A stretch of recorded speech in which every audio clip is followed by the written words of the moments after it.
Mr. Prime Minister, are you calling us from Brussels, or are you traveling now?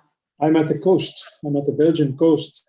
But as usual, the Belgian coast is rainy and gray. So, but it's the Belgian coast. I can show you just a moment. Oh, I'd love to see that. Is that far from Bruges? Just a moment. No, it's 15 kilometers from Bruges, actually. One of my very favorite cities in the whole world. Beautiful. Yeah. But it's sandy, huh? It's so beautiful. Yeah. Well, it's the nature part of the beach. So we're just behind the dunes. And that it's a part wonderful. Of we call our beach our coast, we call it the Atlantic Wall because it's full of apartments. But here is quite an exception. So here there's no building, there's no roads, it's just nature. So it's quite pleasant. It's perfect.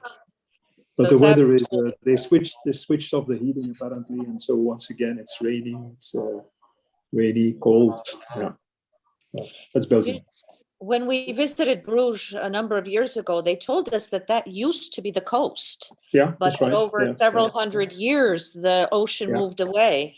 Yeah, it's still a problem of sand coming into the harbor, the port of Zeebrugge and Antwerp, and that's one of the reasons why Belgian and also Dutch companies are quite world leading in making ports, harbors sand-free. They have this kind of special boats that absorb sand from the bottom of port infrastructure. So it's still a big problem.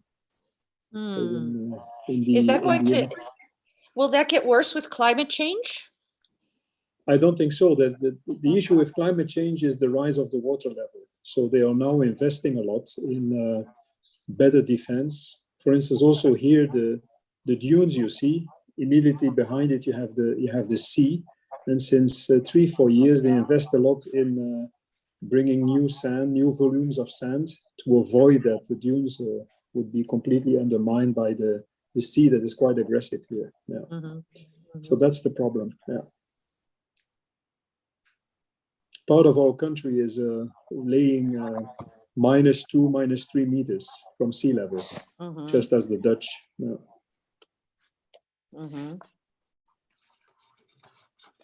Miss Kateryna, if you want, we can already start because it's already 5 minutes, and I will make sure just shortly the rest two speakers are also joining us. Wonderful. I think, yes, we'll start. And it is indeed a pleasure to see you, and actually a little sad to think that this is our last day, because I think we're getting to know each other, learn about our views, starting to talk about different issues. And I would really love us to repeat this in the future, maybe speaking about other issues. But today we have three wonderful, wonderful speakers. And I'm very much looking forward to hearing from Mr. Yves Leterme, former Prime Minister of Belgium, 2008 to 2011, from Jeffrey Sachs, a Columbia University professor, as well as from Giovanna Mingarelli. And so I think we will start with the Prime Minister, who will speak on globalization, promoting economic prosperity and inclusion. And we very much look forward to hearing your remarks. And then our youth leaders will give some comments and also ask some questions after. Thank you very much. Thank you, Kateryna. Thank you, Madam Moderator. I'm very pleased to be with you. And hello, Rovshan, of course. Congratulations for NJC for organizing this. It's another big event, a very interesting event. And I'm very happy to meet young leaders and future young leaders. And I'm very much looking forward to the exchange of views. That's my part of the win-win we have this afternoon. I'm eager to hear from you how you see the future of what I would call the social welfare state. So the theme that was proposed was about inclusion and economic prosperity and the role inclusion plays in economic prosperity.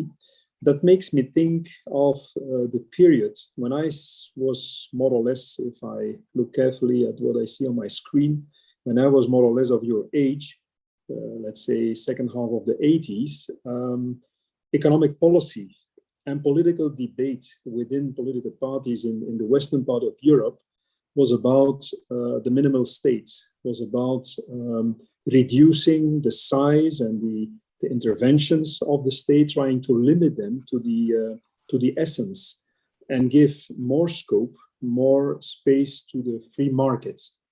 We were at the aftermath of the Thatcherism and Reaganomics, and we were just before the collapse of the Soviet system. And so the feeling was amongst even Christian democratic parties, Christian democratic leaders. I was then not a leader, I was just a young, maybe future leader. But the atmosphere was that big governments, the very broad, very structured social welfare states were too expensive and were leaving people behind, in the sense that people did not get sufficient incentives to be active, to go for a career, to earn a living. That there were there was a risk that too many people would just be laying back and ask the states, the government, the social security system to give them the money to survive, to have a good life. And that went on, I think, until half the 90s, end of the 90s, until at a certain moment, the issue of the financeability of the social welfare state was again in the background. Why? Well, because we had rising levels of poverty.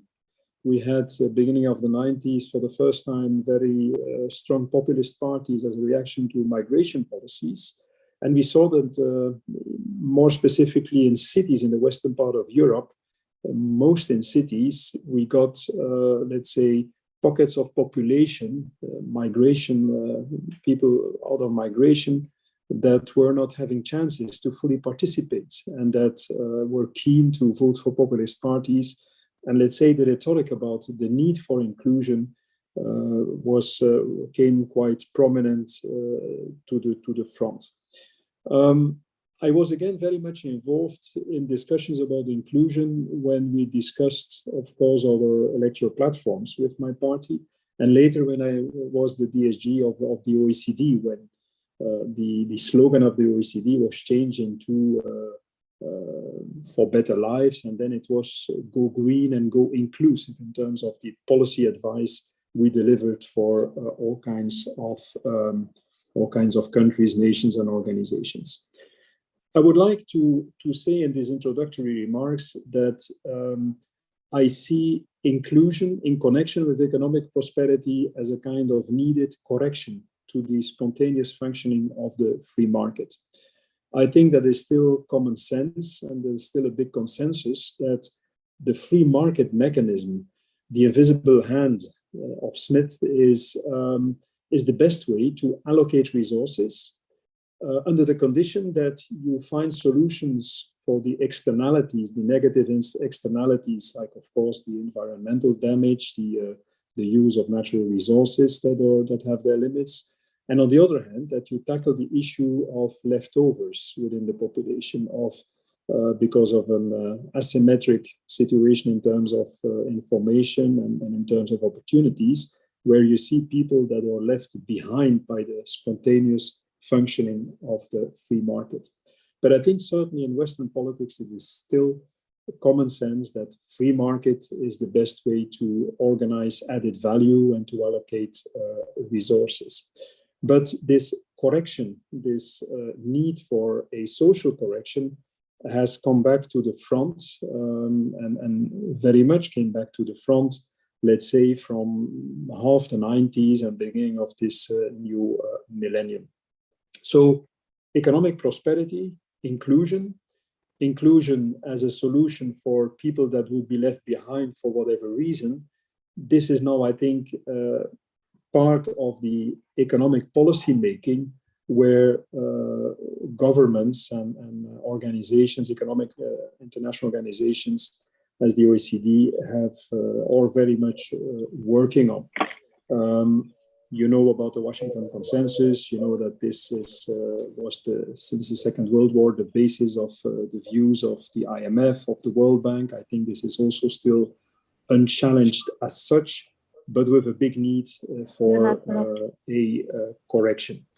So when we then look at the issues of inclusion, I think that where externalities, negative externalities, are the core of the debate about climate change and environmental impact of economic activities, when we look then at the other side, social inclusion, I think we talk about equal opportunities, we talk about risk of exclusion, of extreme poverty, and we have to see how policies can deal with exclusion and can guarantee inclusion of all citizens. And this is crucial, I think, also in terms of sustainability of governance systems, because absence of inclusive policies leads, as I mentioned before, to rising frustrations and to social unrest in a democracy or another system, hybrid system, which always comes to expression, sometimes in a very violent way. To come back to the issue of inclusion, I would say inclusion is to a certain extent to avoid the negative impact of diversity, the negative aspects of diversities, which are the risk of being left over, not taken into account by, let's say, mainstream political and economic systems, but where diversity is a fact, just like pollution is a fact. Inclusion is the act to try to solve the issue, the factual issue of diversity. And so that means that inclusion needs a really voluntaristic approach, which is totally different to allowing the free market to play, in terms of allowing the free market to play its role. The intervention of public and political authorities is just to guarantee fair market rules, fair competition.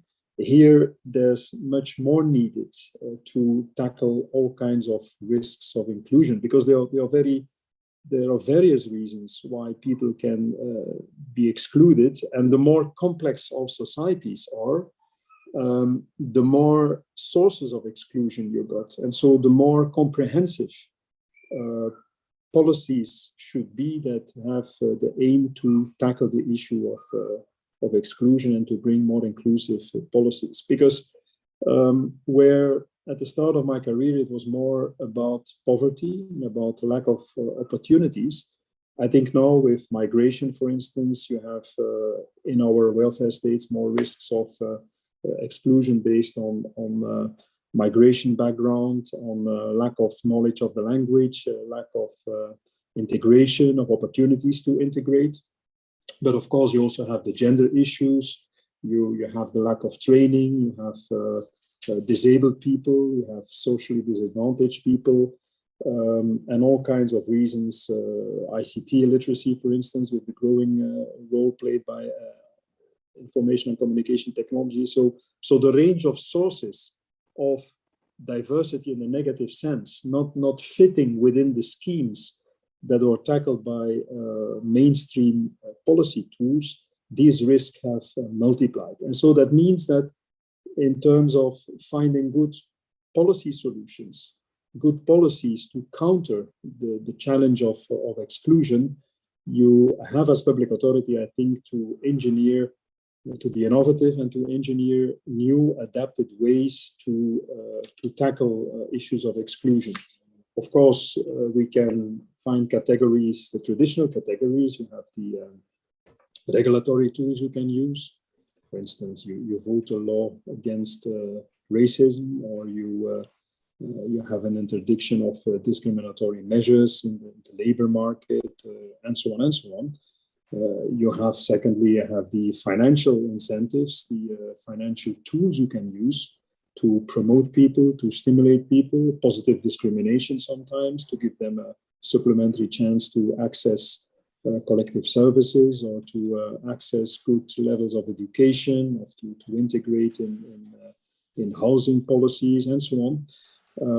Last but not least, and this is, I think, of crucial importance in terms of inclusion, you also need, besides regulatory measures, besides, let's say, financial tools, you need really an active policy, because as it's a core characteristic of risks of exclusion that there is a problem of outreach of traditional policy measures. I think this is something that has been overlooked over the last 15, 20 to 25 years when we see what kind of new policy tools are used by governments to tackle issues of exclusion. There is a problem clearly of outreach. We still have growing numbers of people that are completely out of reach for public authorities. To give you one example, I have voluntarily taken the responsibility to chair a European platform that is trying to come up with new measures to tackle homelessness. Well, you would be surprised to what extent people that are homeless, sometimes before their present situation of homelessness and extreme exclusion, have been successful in their lives.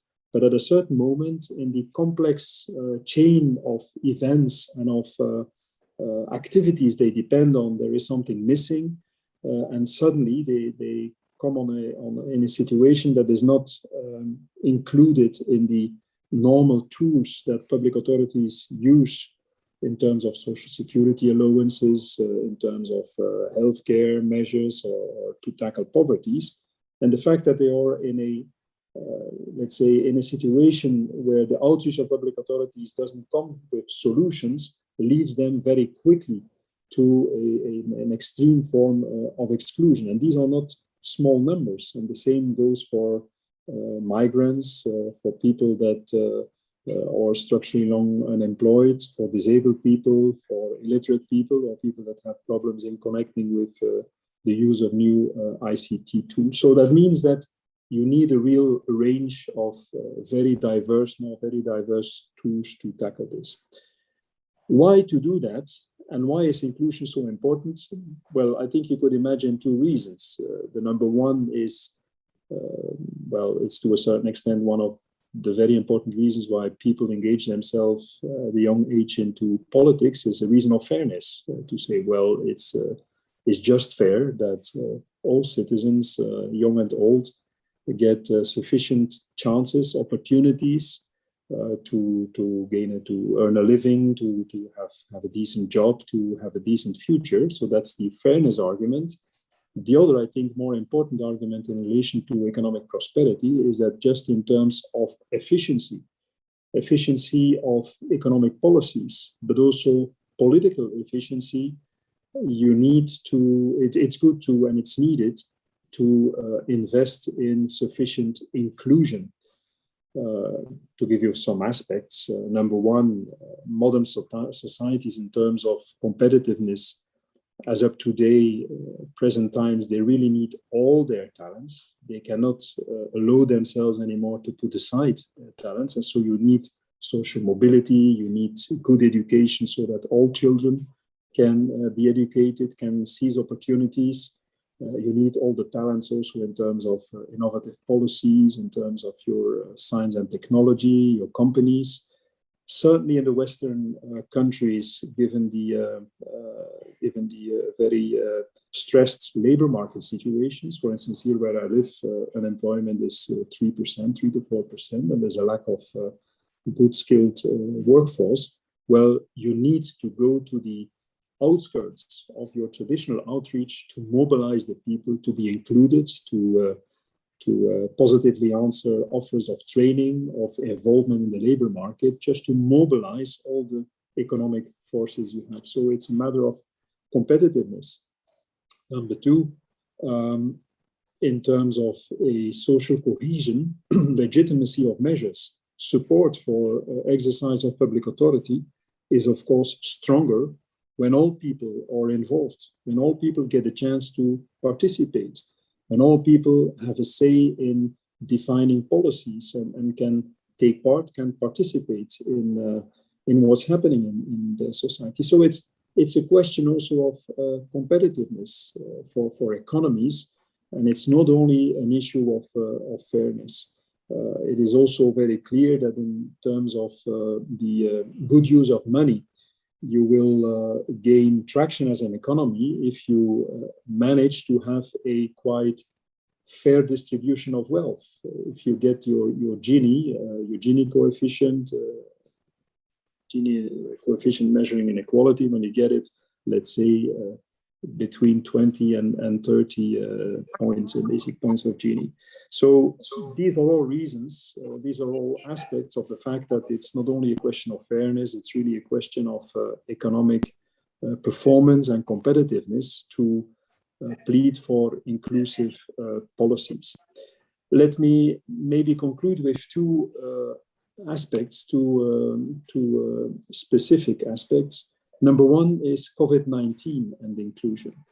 When you see the engine of the economy starting up again, and it's currently, at least in lots of advanced economies, it is the case that today the economic growth is regaining traction, that economies are again step-by-step functioning. We see that when we look at when we study the impact of COVID-19 on the economy and on the social situation in countries, one could say that this virus has also not only been a virus in traditional sense of the word, but also a kind of inequality virus, exacerbating inequalities. Why? Well, for different reasons. Because, for instance, telework was important, but for telework you need ICT tools at your disposal. You need to be able to use them. Second example, a second source of inequalities is that contact-intensive jobs in healthcare, for instance, or contact-intensive jobs in hotel, in tourism, in restaurants, also low-skilled jobs have been absent in the move to telework, just because of the essence of the activity is to be in a person face-to-face contact. And you see that these jobs are most of the times done by, let's say, lowly skilled people, lowly paid people. And so the fact that these people could not switch to shift to telework and could not be protected like people that were able to telework, this is this is a source of inequality. Or when lots of these jobs, face-to-face jobs, were not sustainable, these people went to unemployment, and then, in most of our systems, even with generous schemes of temporary unemployment that were put in place, in any case, those people lost money and got their monthly salary under pressure.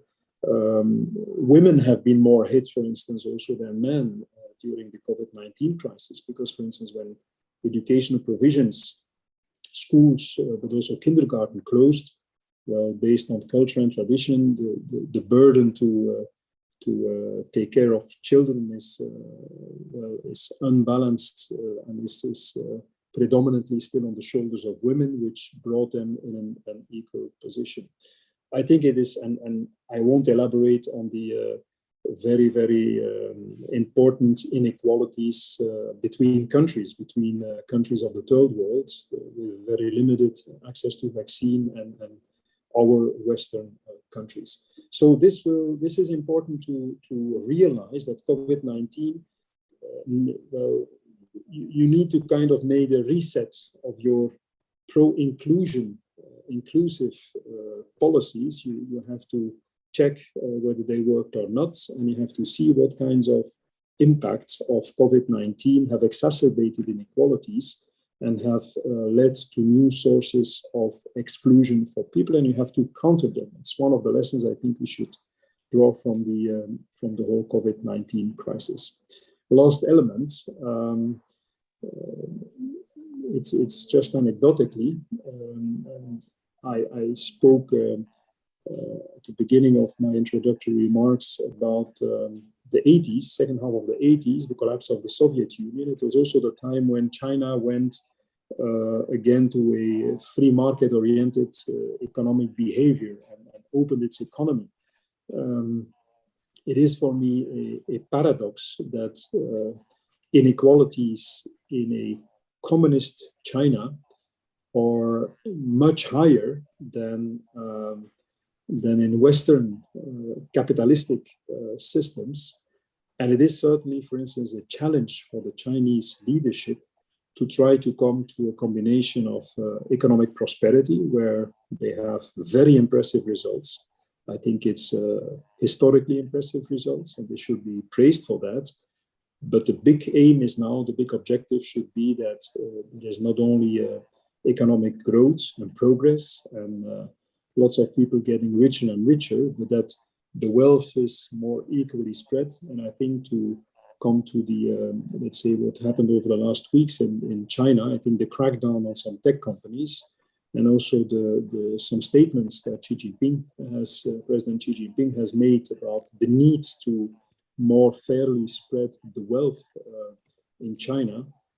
I think he's very right, and I think this is indeed one of the, and will be one of the priorities for the next future. And you will see in China, I think, a lot of actions, like usually in China, with some spectacular moves, like we saw with Tencent and other companies that had to donate, so to say, supplementary money to the public authorities, to the public treasury. But after these spectacular moves, I think there will be a general repositioning, a general reset of public policy towards a more equal distribution of wealth. And this will challenge also our systems, because we are trying to force corporates to pay a decent level of corporate tax wherever they have their activities. And there were some breakthroughs recently, but I'm not sure that we are fast enough to sustain the financing of our welfare states that essentially are crucial to protect equal opportunity, to protect equal access to collective services, equal access to healthcare, to education, fair distribution of wealth, which is, I think, key in terms of connecting economic prosperity with inclusion.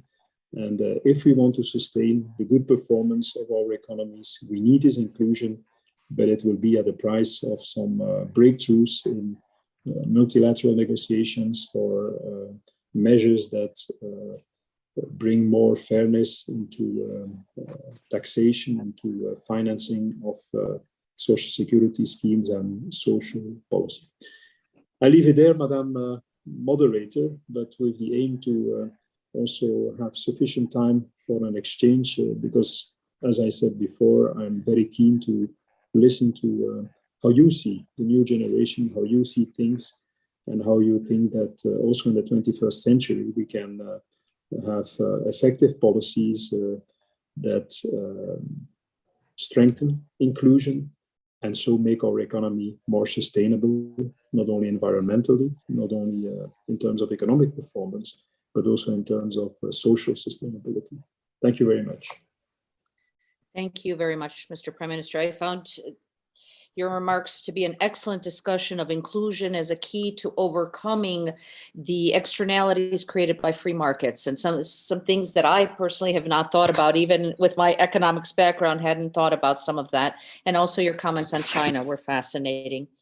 I understand that our good friend Jeffrey Sachs has joined us.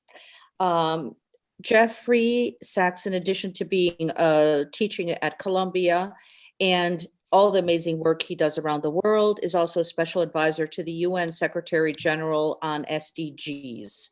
Are you here with us, Jeff? I am, Catherine, but only for very briefly. So what I would like is if someone would ask a question, how I can be most helpful to the group. I had only the last 15 minutes, 10:15 to 10:30, but I can stay on for a very short period of time.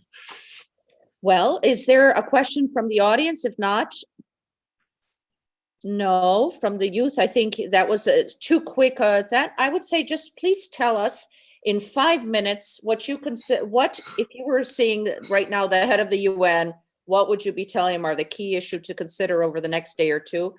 And I would like to ask Kaiser, who's raised his hand, to make a comment. Good. Thank you, Madam, for giving the floor. My very brief question is, what is the situation of the SDGs, keeping in view the COVID pandemic, and how UN is tackling it? It will goes to 2030, or it will be extended to some other figures like 2050 in few countries, they have their own goals. Thank you. Great. And Graham asked a question, has a question, and then Zoom. Awesome. Thank you, Mr. Sachs. I had a quick question about competition policy. I think, that is a big mediator for a lot of income inequality, labor issues internationally. How do you think that Western countries can better collaborate when it comes to regulation for some of like the size and scope of some of these companies and some of the mediation tools? Thank you. Zoom. Yes, Mr. Jeffrey, thank you for taking my question. Firstly, I want to comment that one of your comments, one of your interviews really went viral, where you mentioned about China's contributions. And I think my question is tied to that. I'm Pakistani living in Beijing for about 6 years. I'm deeply interested in China's contribution to the SDGs. And I want to ask that the Belt and Road Initiative, which obviously Pakistan is a major partner in, has evolved from a mainly economic and hardcore infrastructure dimension towards a socio-economic dimension. How do you think developing countries like Pakistan and other countries that badly need to work on the SDGs can facilitate this process, obviously vis-a-vis cooperation with China as well? Thank you. Great. Thanks a lot. All good, diverse questions. I wish I had a lot of time this morning, which unfortunately, alas, I don't. First of all, the world's in a mess. Let's start out with that. We're not achieving almost anything we want to achieve. Cooperation is very fragile. The virus has done a good job of disorientation, as well as the tragedy of killing a lot of people. The US has been completely asleep of international responsibilities during this entire period. So the situation is not good. We haven't solved any crises. We have not stopped this pandemic. We've not been able even to make a plan for a vaccine coverage. We have not financed the climate agenda. We don't have the SDG agenda properly financed. Our systems are overwhelmed, and it's extremely worrisome. This is the basic problem. Our goals are actually more clear. We know from the climate crisis that we need an energy system transformation. We know from the biodiversity crisis that we need a land use transformation. Otherwise, we're going to chop down all the rainforests. We're going to destroy all the habitats. We're going to wreck nature. We know from the SDGs that we have a profound agenda for basic things like getting kids in school, for God's sake, that we're not doing right now. Basic healthcare. Somebody asked about, should we delay the SDGs? Let me tell you, the SDGs are basically the Universal Declaration of Human Rights, which was 1948. Which said everybody has the right to health, everybody has the right to education, everybody has the right to food. So we've already delayed that 73 years. We never took seriously these universal rights. We said they will be progressively realized. Well, we're 73 years late, and they're not being progressively realized. So we adopted the Millennium Development Goals. Now we've adopted the Sustainable Development Goals. And it's getting really to be a serious problem. Let me put it this way, because the world got awfully rich in those 73 years, but it still didn't solve these problems. Our societies are, and I'll start with my own, the United States, really messed up because we don't understand the basics of sharing, decency, getting global decency done. But let me reassure you, don't take it personally. We can't even take care of ourselves in the United States anymore. We have crazy politicians. Well, you saw Trump, really a psychopath, really a nut. And he was in charge for 4 years. We have governors who are campaigning to make sure that we don't have children wearing face masks in schools. They're campaigning against vaccine coverage. This is a nutty situation. And it shows you can get awfully wealthy and awfully stupid at the same time. So this is, a big problem. Okay, I don't want to rant about the US because that would take me about 8 hours. But what I would rather say is that we should focus on the goals that we have set. This is a lousy time to delay them because we haven't even gotten started. So we should be taking seriously what we have said we would do. And when you take something seriously, you make a plan. That's the first thing seriously. If you want to do something, you make a plan. So where are the plans to achieve the Sustainable Development Goals within countries and globally? I'll tell you a secret, they don't exist. They don't exist because the governments don't make plans and because the international system can't make plans because it doesn't have the financing needed to carry out the plans. Where's the Paris Climate Agreement plans? Well, we said we'll leave that to the national level in national contributions, so-called the NDCs, and then they don't add up. And then what? Well, then we wring our hands about it. And we said we would provide climate financing. The rich countries promised already, by the way, a dozen years ago, $100 billion a year for climate finance. Never showed up. No plan. No plan. 100 billion is not a lot of money. A good startup can raise that. But here's the whole international system. And we don't have a plan for climate financing. So that is really, to my mind, the problem. We've got national politics and global challenges, and they're not working. Well, let me put it this way. We have private companies, we have national governments, and we have global challenges. The private companies want to make money, and boy, they make a lot of money. The governments want to win re-election, and the problems are global. So we have a disconnect in 3 ways. Think of vaccines. Weird story.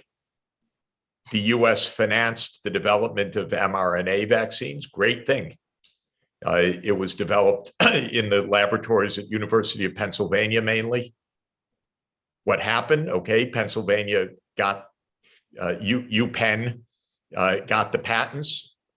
The professor at UPenn went to become the vice president of BioNTech in Germany.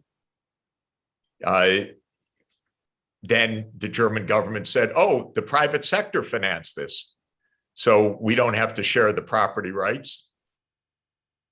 And we have 2 companies, Pfizer and Moderna, or Pfizer, BioNTech, and Moderna, neither of which developed the technology, but both of which own the patents. They want to make money, so they go around the world making private deals. Governments want to immunize their own people.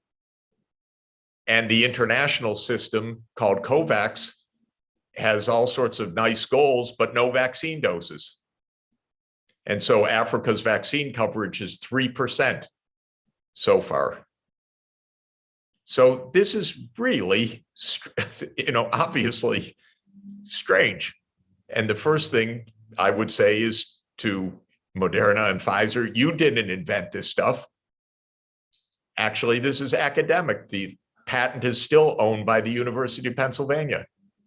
You are sub-licensees. You've made enough money. Now, let's get this produced everywhere that needs it. Strangely, it's Europe that opposes that basic idea. Usually the United States is the awful voice. But in this case, it's Europe, especially the German government. No, no, this is private property, as if a pandemic is to be addressed by this kind of market-based approach, which is even less justified when these companies only are the producers of the vaccine, not the intellectual property developers. So all of it is to say, it's pretty frustrating. We are not solving the global problems. And the way to solve the global problems is rationally solving them. That means you make plans. You do it professionally. You do it collegially. The US and China professionals should sit down and work with each other on this. The politicians can't do it. And the private companies don't care to do it. It's not their job. Their job is to become gazillionaires. Apparently, Moderna and Pfizer, these two vaccines have generated 12 new billionaires. That's, I can't vouch for it, but that's what I've heard. How messed up is that? So we need rational plans backed by rational policies, backed by rational financing to carry out our objectives. And it's not, well, that's complicated, but it's not more complicated than that. Markets cannot do it. Markets are very good at certain things, but they're not good at saving the environment. They're not good at ending a pandemic. They're not good at making social justice. They're good at production and profits, which is not bad for certain things, but not for these things. So these require intergovernmental, international strategies, plans, and finance. And that's a different category. And unfortunately, the politicians don't like it because they represent their national interests. And the companies don't like it because it doesn't have the companies in charge. It has the human good in charge, and that's not the same thing, actually, despite bad economic textbooks. So, that is my basic take. And practically speaking, we need a plan to have vaccine coverage.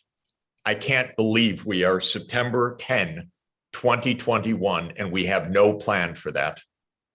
Unbelievable. It would take about a day to make such a plan. But you have to have the right people in the room, and you have to decide that this is what we need. You have to say to Pfizer and to Moderna, you are not in charge. You have to say that. And you have to say, we will create an allocation system and we will scale up production and we'll do it in a rational way. So that's the first thing we need. Second thing, we need climate planning in all countries to decarbonize the energy systems and to have the financing to do that. That's large scale financing, but not so expensive, a few $100 billion a year, and in $100 trillion world economy. So we need to put hundreds of billions of dollars behind this, not leaving it to the private sector, which has financed the fossil fuel industry for the last 100 years. We need to build up the multilateral development banks, which have this job actually, but they're not given the assignment very clearly. We should have probably 5 times the amount of money flowing through the multilateral development banks like the EBRD or World Bank or Islamic Development Bank or African Development Bank or Asian Development Bank as we do right now, because they could do publicly directed funding on favorable terms for the climate transformation. So we have to get that underway as well. So unfortunately, this is not easy, as I said, in a world of powerful companies and national politicians. So our world's not organized to solve these problems in a very direct way, which is why we are 29 years after the UN Framework Convention on Climate Change and still arguing the same things we've been arguing for 29 years. We're not organized properly. We need a stronger multilateral system. We need a stronger UN. We need national governments that understand international responsibility, which unfortunately the United States, which has a thick head, doesn't get. And we need a financial strategy that goes along with it. And that's what we need to work fast for. Europe is really key in this, by the way. Europe needs to understand that the United States just is a messed up place right now, so that Europe needs to have a clear multilateral voice, not dependent on the US, and it needs to cooperate with China. And that will convince the US to cooperate with China too. And maybe we'll get something done when we're cooperating with each other rather than yelling at each other.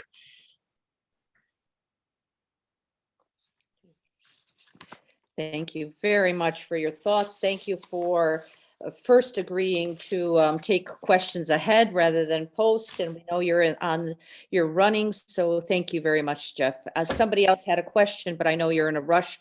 So sorry, Kaiser.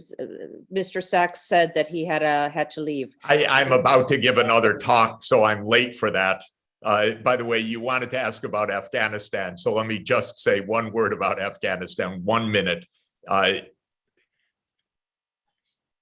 It is excellent that the United States got out of Afghanistan after 42 years of being in Afghanistan.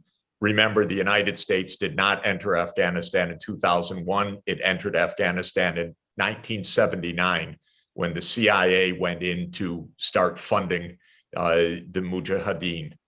This was a disaster for Afghanistan, a disaster for Central Asia, and a disaster for the United States. Just about everything the CIA touches in covert operations is a disaster, period. So this is my policy recommendation in the United States is close covert operations, period. They don't work for anybody. But anyway, the US was in Afghanistan for 42 years. They tell you it's 20 years, but it's 42 years. This goes back to 1979. And it has been a disaster. Now, we need actually to help Afghanistan to build something coherent, and that requires an international response, which I think should be led by the UN Security Council, because that brings together China, Russia, the United States, the European Union, and that's important that we start out with all of the major powers sharing together the concept that we should be helping Afghanistan to stabilize and rebuild. It also requires cooperation with Iran, Pakistan, Tajikistan, with the neighbors, for heaven's sake. You cannot solve any problem in this world without neighborly cooperation. And so we need some sense and we need some goodwill. The one thing I can assure you is the United States never had goodwill towards Afghanistan. It could have cared less about Afghanistan. It was all about empire, period. And so if you don't care, you can't produce decent results. You just make a mess. So this is basically the situation We need a cooperative approach, because otherwise Afghanistan could, believe it or not, spiral even further downward into humanitarian disaster, financial disaster, economic disaster. It's hard to believe, but it could go down from where it is right now. And so this is the time actually for some coherent, globally cooperative response to help stabilize the real life day-to-day situation, so that there's enough food, there is enough medicine, there is water, there is electricity operating, and that you start to rebuild. That's my basic point. Well, Jeff, but let's not forget that in 1979, the Soviet Union marched in. Yeah, and one of the hopes I of, had relatives who were with the Soviet Union marching in, so I know how horrible it was. It's terrible. And one of the goals of the United States was to provoke the Soviet Union to march in. You know, it was not about Afghanistan. It was about to trap the Soviet Union into a war, which the US did, by the way. It was a disaster for the Soviet Union. It proved a disaster for the United States. If you start with an evil policy, you end up with horrible results. And this is, to my mind, what has happened, which is don't let the CIA do covert operations. That's my bottom line. Well, thank you. Yeah, thanks, everybody. Thank you very much. Great. Thanks a lot. Bye-bye. Bye-bye. And we have another speaker before we start our own talks and questions and answers, and that is Giovanna Mingarelli, who is an entrepreneur, public speaker, and writer. She's on the global board. She is the global board chair for the non-religious, non-political organization Global Dignity, which empowers 1 million youth with dignity in 80 countries. I can't wait to hear more about that. She is also CEO and co-founder of MNC Consulting and M2C. And she will be giving us her thoughts, and then we can also raise questions. Thank you. Thank you so much, Catherine. I'm so delighted to be here, very much honored and privileged to be with all of you, and also to my fellow speakers. Thank you so very much for your views.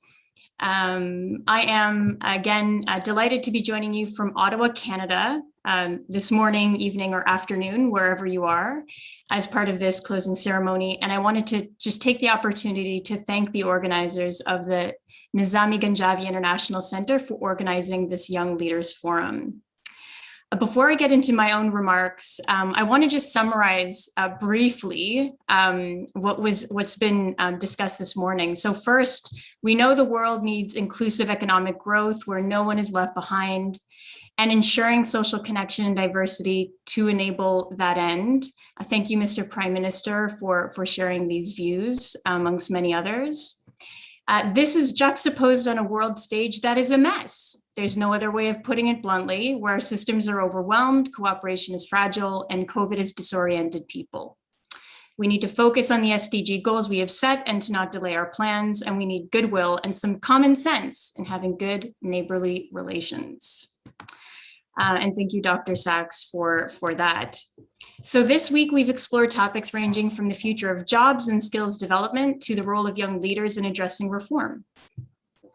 The platform for these conversations wouldn't have been possible without the Azerbaijani national poet Nizami Ganjavi, to whom I'd like to express my deepest regards and respect. I believe that Nizami Ganjavi is not only a national poet of Azerbaijan, but in the truest sense, he is a poet of youth and a poet of humanity too. For those of you who are not familiar with him, Nizami Ganjavi was an 11th century poet who inspired Romanticism in Europe and the world.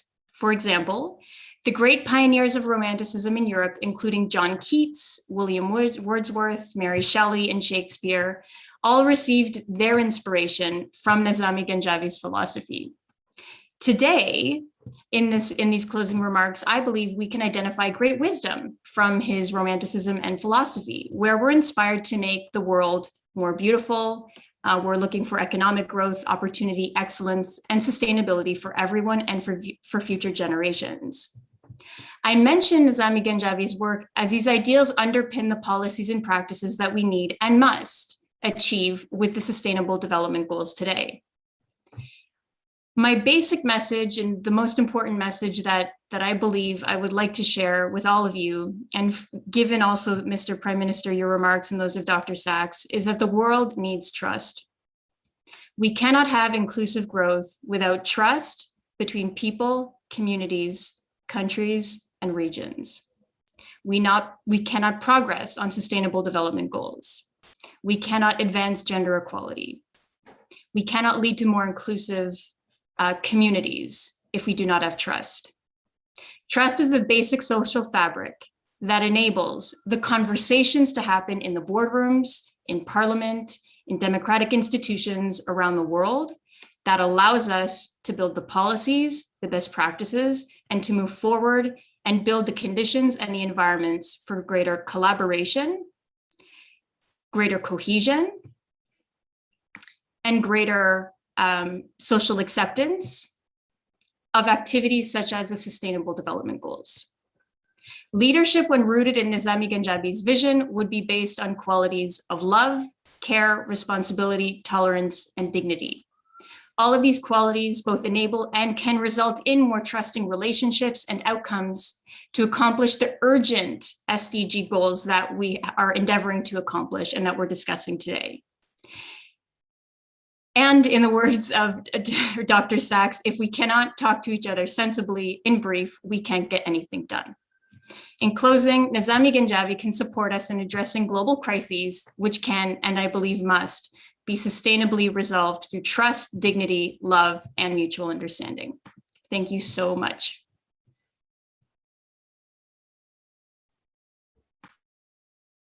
Sorry, that took me a second to find myself on the screen. Thank you. Thank you very much, Giovanna. That was lovely. And I now want to turn, because I'm trying to keep this rolling as quickly as possible, to some of the speeches of our alumni. And it's been so great to see people that we've met in the past. And the first person I would like to turn to is Ismail Ould from France. Kateryna, may I jump in briefly, just for a minute, please? Do you hear me? Of course, Zlatko. There you are. Yes, please. Oh, I'm sorry. I just sent a message to chat to everyone saying that I'm inviting because I'm supposed to say something on the end. I mean, so this is my extra minutes that I hope I know I'm stealing from someone, but I hope you'll forgive me. I sent you on a chat inviting you, whoever, if you want, if you're not, that's okay, that's fine. Give me 5 keywords that are defining leadership in the age of sustainable development that Jeffrey was talking about and Yves was talking about in time that is your time. Tell me what is leadership is required that you predict rightly the future by making the future the way you think it should be. So give me the 5 words that are defining leadership. You don't have to give explanations if you want to, fine, but just give me 5 words. You can give me less, but 5 would be fine. Is it talent? Is it knowledge? Is it vision? Is it partners, communications, authority? I don't know, whatever you think, but just feel free to just print in your chat. Give me, you don't have to sign yourself. I mean, it's irrelevant. Just give me your 5 keywords, because I want to have your reflection, because you were on the day 1, you were having Kolinda Grabar that was talking about leadership values, principles, challenges, and lessons learned. Then you were getting excellent people who were talking about the future of jobs, like Amina. Today you heard Yves, Leterme, and Jeffrey. You had the role of how do you supposed to be change maker in reforms by Maria Fernandez Espinosa. I mean, and Kateryna was telling you about what entrepreneurship and innovations can do in order to solve a crisis, and so on and so on. So after all these discussions, what are the key words that you think you should be following in your life when it comes to leadership? I'm not talking about Machiavelli, I'm talking about you. I'm talking about leadership for the age of sustainable development that will hopefully be better. And to be very clear, so we don't have, I'm looking for your words, so we don't follow Jeffrey's pessimism. I mean, he was giving he's always among us. He's the one who's giving pessimistic view. So then we can, say, no, we will not let it go that way. So please, and sorry, Kateryna, I just, thank you so much. I already have some answers. So definitely I was talking too much, because while I was talking, 4 or 5 of you were giving me keywords. Thank you, Kateryna. See you shortly. Be with you. And I'm sorry, I'm No, just. thank you, Zlatko. And I know you're going to be giving some remarks at the end, and I see that we're already getting some very interesting words. And even if you provide some words, please feel free to add them if you have more inspiration as we continue talking. Okay, and then I would like to turn to our alumni, and we were talking about Ismail Ould. Hello, everyone. Nice meeting you. I'm Ismail Ould, so I'm the CEO and the founder of Wind. Wind is a global software solution for retail. We are a French unicorn. We have raised around 112 million euro. Our job is to empower the global omni-channel e-commerce transformation for retail. Retailer such as Walmart, Carrefour, Dior, and Adidas or Nike use our solution to sell online, to manage them stock, to manage the payment for themselves. So it's a pleasure for me to today. The subject that I want to treat is about the positive impact of the globalization as an international player for my company. So we are a software company. Now we are around 700 people around the world. It's a SaaS solution, so it's a cloud-based solution. In our case, the globalization, it's the first leverage of our growth. First of all, we manage our growth with partnership with a global brand. For example, Nike or Adidas, a local player, original local player like us in France can develop one solution for one country, and it's easy to deploy our solution now in 80 countries. Regarding the power of the cloud and regarding also the landscape of our customer. So the second thing is the first thing is as a business to develop our turnover. The second thing is also the positive impact of the globalization is regarding the financial aspects. So we have raised 120 million euros. So this money came from many investors from Europe and from Middle East. So it's a big opportunity for a player like us to find money all around the world. And the third lever is about the people, the talented people in our organization. A lot of people since COVID are talking about home office, but since the beginning of our company, 50% of the people was working from everywhere in the world. So I remember after 20 months in the company, so less than 2 years, we start to recruit people in Australia, in Russia, in Thailand, and working through video conference like Zoom, like today. So it's really important because we were looking for talented people to join our organization to help us to develop our company, and the globalization offers us the capacity to recruit people from all over the world. and to manage them and to onboard in the company. So we are the proof that globalization can help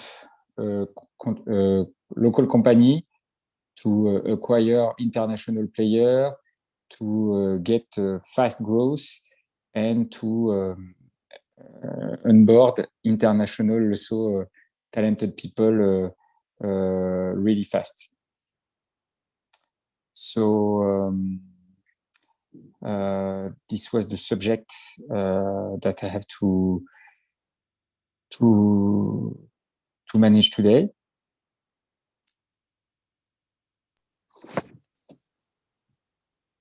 Thank you, Ismail. Thank Thank you.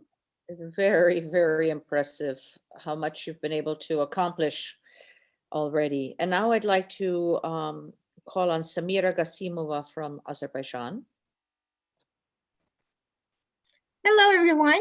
It's such a pleasure to talk to you all here today as an alumni of Young Leaders Forum. So to quickly introduce myself, I'm Samira from Azerbaijan, and I'm a recent master's graduate from London School of Economics, majoring in economics. And I'm here today to talk to you about the strengths of the alumni network of Young Leaders Forum. So I've been a participant of YLF, Young Leaders Forum, back in 2017, and still counts as one of the best experiences I've ever had.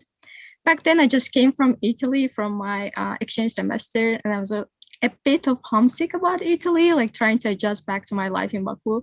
But in the forum, I met so many bright minds and wonderful, shining people that they made my transition back to my standard life very smoothly. Throughout the couple of days that we spent together, I had dozens of productive discussions, learned quite a lot, and shared quite a lot. I made strong bonds with the participants, and I'm still in touch with them. So just to give you an example, recently I got offered a job at World Bank headquarters in Washington, D.C.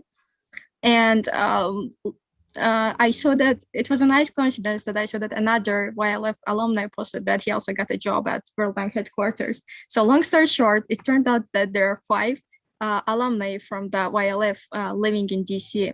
So in a city that I said I don't know anyone, out of a sudden I got 5 connections who invited me for a coffee. And the first thing that I'm going to do once I move there will be having a delicious coffee with them. So what I mean to say is that cherish these moments. I know having things online doesn't seem as exciting, but believe me, the connections that you're going to make here will be very beneficial for your professional and personal development. Connect on social platforms, like keep each other updated on your progress, cooperate on your mutual interests, and most importantly, stay in touch. Nizami Gencevi International Center really provides a great platform for renowned leaders and young leaders to connect each other, and you need to make the best out of this opportunity. So I just want to wish the best of luck to all of you. I know you all are going to do amazing things with your lives, otherwise you wouldn't have been here.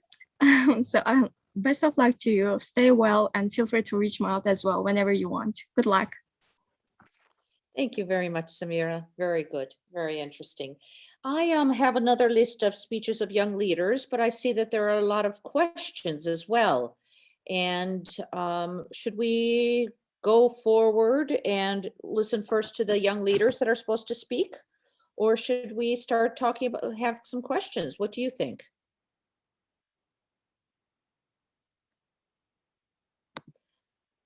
For example, Ross, what is your question? Thank you so much. My question is from the inspiring lady, Madame Giovanna Mingarelli. I have had the opportunity to listen to your excellent reflections on digital democracy. Based on your knowledge, what are the intrinsic and extrinsic motivation behind the increasingly digital empowered and equipped millennial generation? Thank you. Thank you so much, Ross, for your question. So the millennial generation is a very, very inspiring generation. So these are people between the ages of 18 and 35 who, in general, are statistically considered to be the most active change makers in society. According to a recent McCann World Group study, millennials were the most likely group to take action for themselves, an organization, or cause that they care about, given the right tools. Millennials, to this effect, I believe, can also have tremendous impact on democracies and in transforming society in a collaborative way. I myself am a millennial. I'm actually the oldest possible millennial. So I'm now 37. They do not get older than me. So, you know, but I think we are all generally in the same demographic. And so functionally speaking, you know, millennials really believe in trust, collaboration, authenticity, and transparency. These are all subjects that we've talked about today and that we've explored, that Dr. Sachs and you know, the former Prime Minister spoke about quite a bit. And I really like the comment as well that we have to stay optimistic and positive, because the fact is that the world is a mess, and there are a lot of problems across the board. But millennials, again, can be very optimistic, and I think it's important that we use the tools that we have and the great numbers that we are, right, to a positive effect, right, and to use our entrepreneurialism and you know, our voices to change the policies, to change the structures in society as we wish them to be seen. You know, one way we can do this, again, is through running for office. There are an increasingly number of young leaders that we're seeing in public office. I think that's an excellent way for millennials to contribute. Another way is to found companies that support the SDGs. You know, for example, the organization based out of Seattle, Women in Cloud, is bringing $1 billion of economic access to women-led STEM companies by 2030. I'm an advisor to this organization, and they're a partner of UN Women. So this is another way that you know, our group can contribute to SDGs and to fulfilling the goals that we're trying to see in the world. And so I hope that helps. I'm happy to share more, but thank you so much for your question. Okay, thank you. I think I'll move on to who's scheduled to talk to us, and that's Serhat Kisakurek from Turkey. That's right. Hi, everyone. Thank you for announcing, Ms. Kateryna. And I want to thank the entire Nizami Ganjavi team for this great week. It's a pleasure to be here, and thank you so much for having me. And also, thank you for the great remarks to like Mr. Prime Minister, Chairman Zlatko, and Mr. Jeffrey, even if he's not here, and everyone for being here today. So my name is Serhat Kisakurek, and I'm currently living in Istanbul and shadowed with London.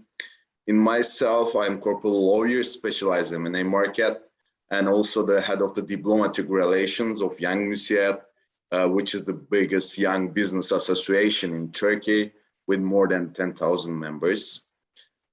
Before the speech, I can clearly say that this week was incredibly productive for me, and it's highly valuable to get the approach and opinion of the participant of this forum. Thanks again to Nizami Ganjavi team for giving us this opportunity. The topic sustainable development and shared society I'm really interested in because of my job and my responsibilities of the association which I represent. I would like to take a couple of minutes from your valuable time about this topic to say my thanking. Even Mr. Jeffrey is not here. And also before started, I would like to mention his sentence that you can't solve any problem without neighborly collaboration. I think there is a that. So I would like to mention, it's well known that today challenges for attaining sustainable development are complicated, interconnected, and will need everyone to work towards creating a more sustainable future, maybe. Not only the leaders. For the young leaders, with the providing a solution, we should also create the opportunities for people to come together and generate their own answers, which I think we are doing today, I believe. Especially young leaders should not only bring people together and also encourage like creative maybe participation but should help people to encourage a relationship with uncertainty, chaos, and also working together to solve problems, even when values are shared, can be complicated the process, also like Mr. Jeffrey mentioned. Young leaders try to understand that the tension, conflict, and uncertainty that come from the difference provide great potential for the creative emergence of viable solutions. For example, we are attending to this forum from worldwide and gathering for like sustainability. Each idea or remarks can contribute to vision of us, of young leaders, for sustainable development. Another point, maybe we can like mention the sources. We should really manage it.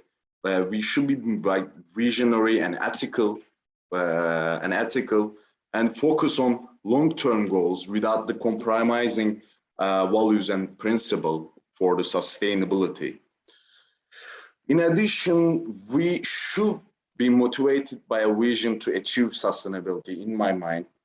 And also like those leadership reflects to characteristic of the transformational leadership style. It is like, maybe we should more talk about this style of the leadership.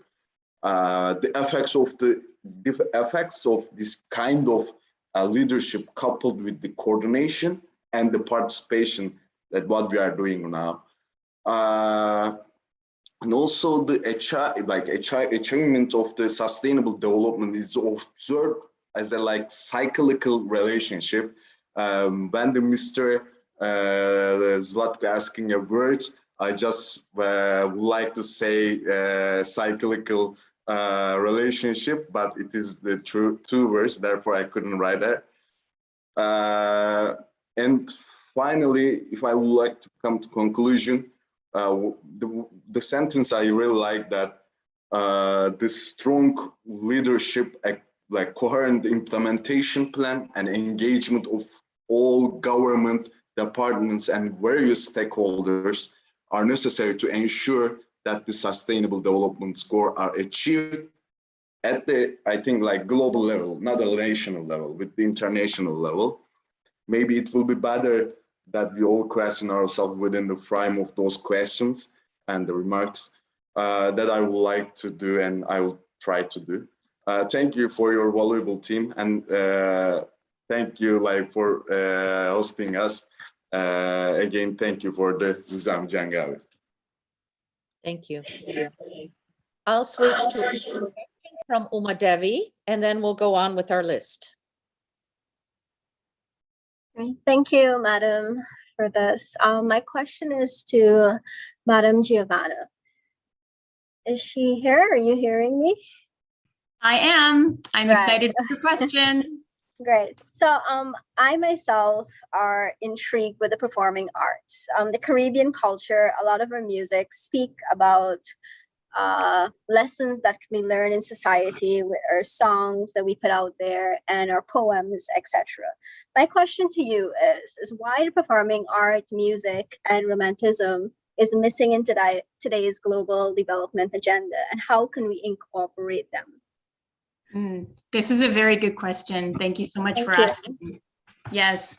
You know, it's a funny thing. I feel like in our desire to be constantly efficient and, you know, the very kind of industrial societies that we run, and the basic function of capitalist society is to produce and to be hyper efficient at that production. And that production generally does not involve a lot of time and space for people to enjoy the arts, right? Like it is actually the rare few who have the opportunity to actually go and experience the fine arts in the midst of the social constructs that we've created, which again is hyper efficiency with the goal of creating greater production. And so I think, you know, what we're seeing now with the emergence of various social platforms where people are able to be more self-expressive, you know, Facebook, Instagram, except, you know, TikTok, right? All this user-generated content we now have more of an opportunity for people to share the arts in the way that is available to them and on their own timelines. Professor at NYU, Clay Shirky, who's one of the forefathers of social networking, calls this a cognitive surplus. Basically, before World War II, society had essentially far less time to actually engage in and consume any kind of leisurely activity, including the arts. Since then, we've actually had a lot more time and space. And so we're actually seeing the integration now of the arts in a more mainstream way. And I think actually that the function of social and digital media will actually enable the arts to be more popularized and more mainstream and more accessible by virtue of the function that, we can, like anyone with a phone can access the arts. And so all of this to say is, I think that the system that we live in, right, has just not necessarily highlighted the need for beauty and the need for arts and the need for culture and poetry in a deeply mainstream sense, because it's not really how society was set up. But I do believe that people are increasingly more engaged with it. And I think that there's the whole work-life balance narrative and people starting to understand in a post-COVID context that we can no longer push ourselves to such extremes because it's unhealthy and it will have very serious negative effects on people's lives, whether that be for work or socially, is no longer acceptable. And I think in this context, in the post-COVID world, I believe that combined with the enabling factors of social networking, that the arts will become much more seriously integrated into society in a more mainstream sense where people can relax and enjoy it more. Thank you. Thank you. May I ask Eitan to please, Sultanova to please speak? Hi, everyone. Firstly, I would like to take this opportunity to convey my gratitude to all of you. It was a great honor to be with you throughout this incredible week. Now I can start my speech with an empirical evidence which suggests that globalization is directly correlated with economic growth. However, increasingly cheaper products due to rising productivity and production in third world countries raise the global environmental and inequality issues.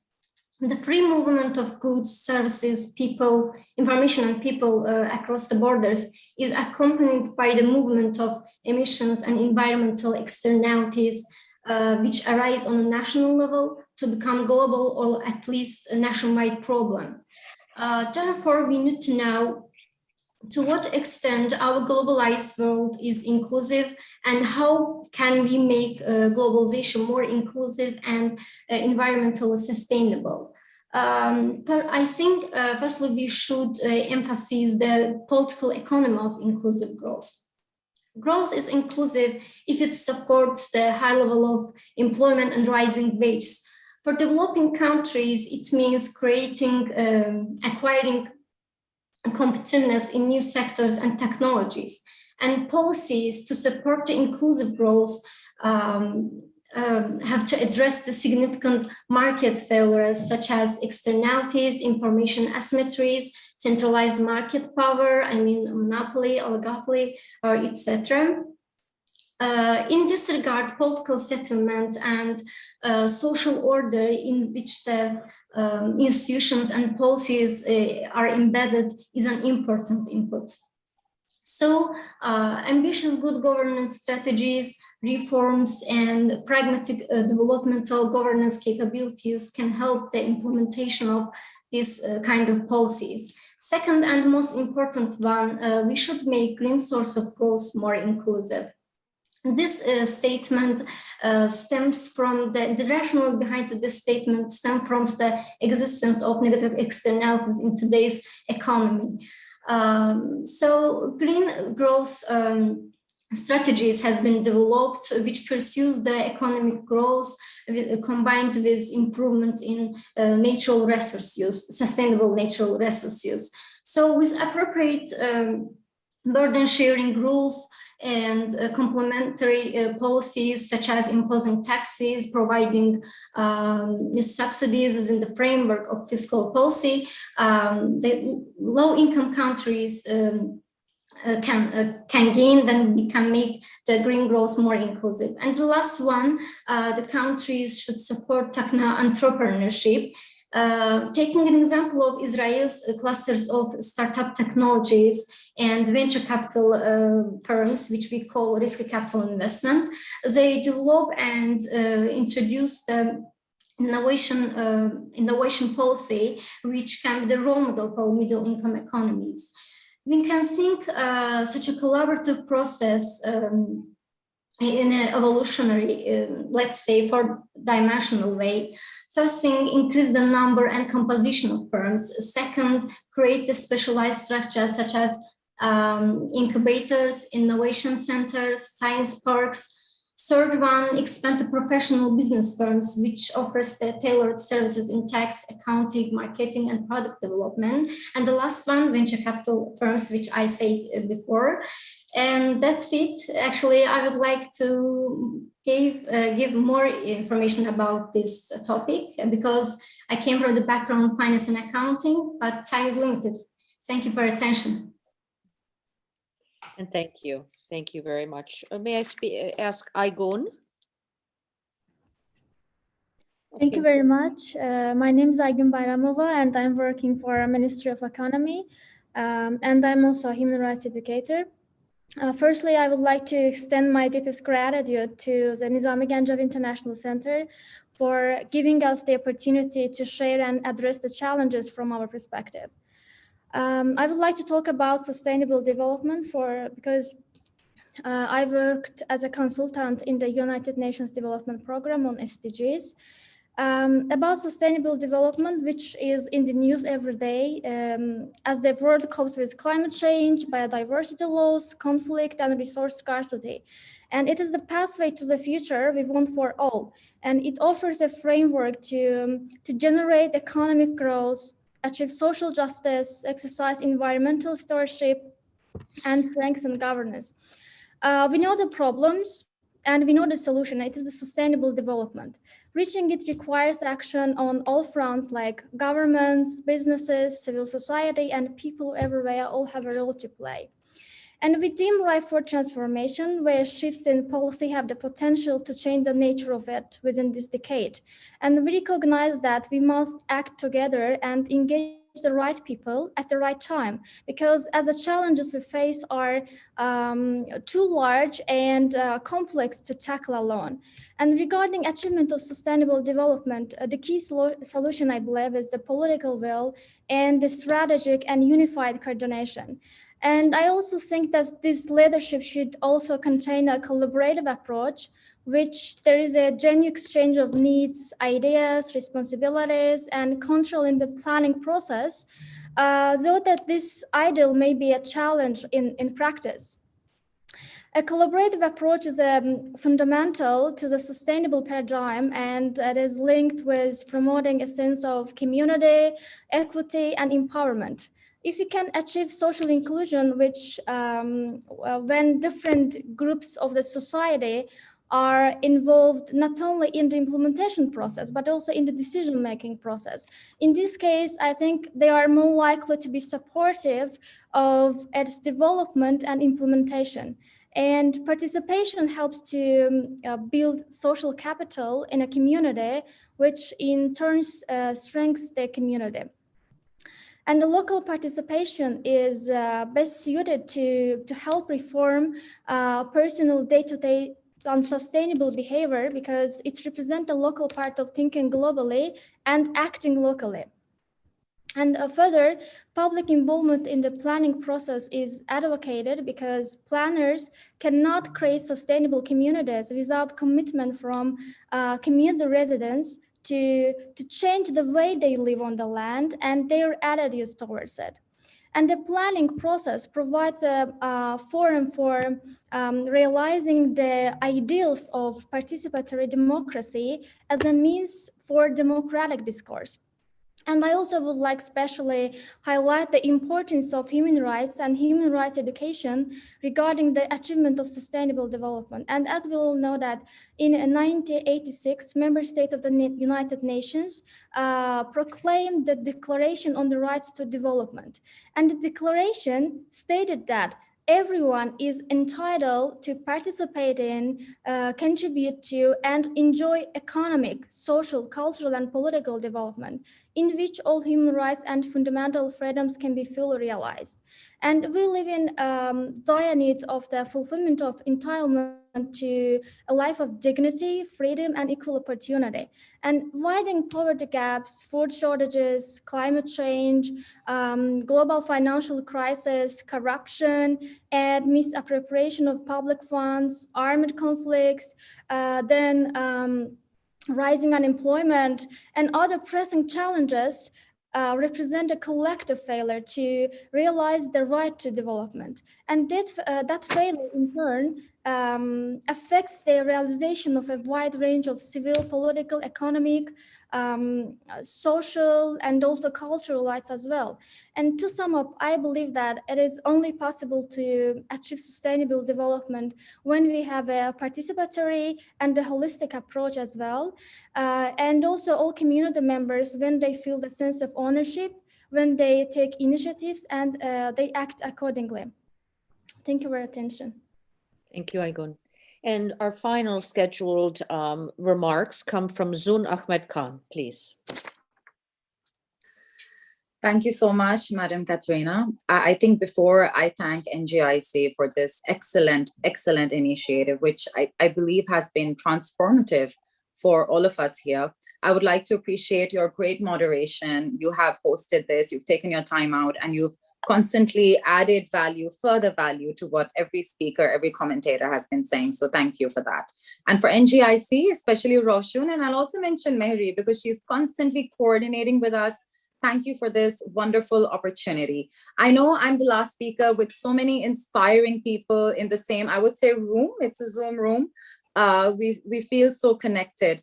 So I don't know if I can add so much value, but I will try my best. A brief introduction. I think they say China, but I am from Pakistan and I have been based in Beijing for about 6 years. I am a scholar. I'm based at the Belt and Road Institute in Tsinghua University. And I'm also a journalist. I'm part of the CPEC China-Pakistan Economic Corridor Media Forum.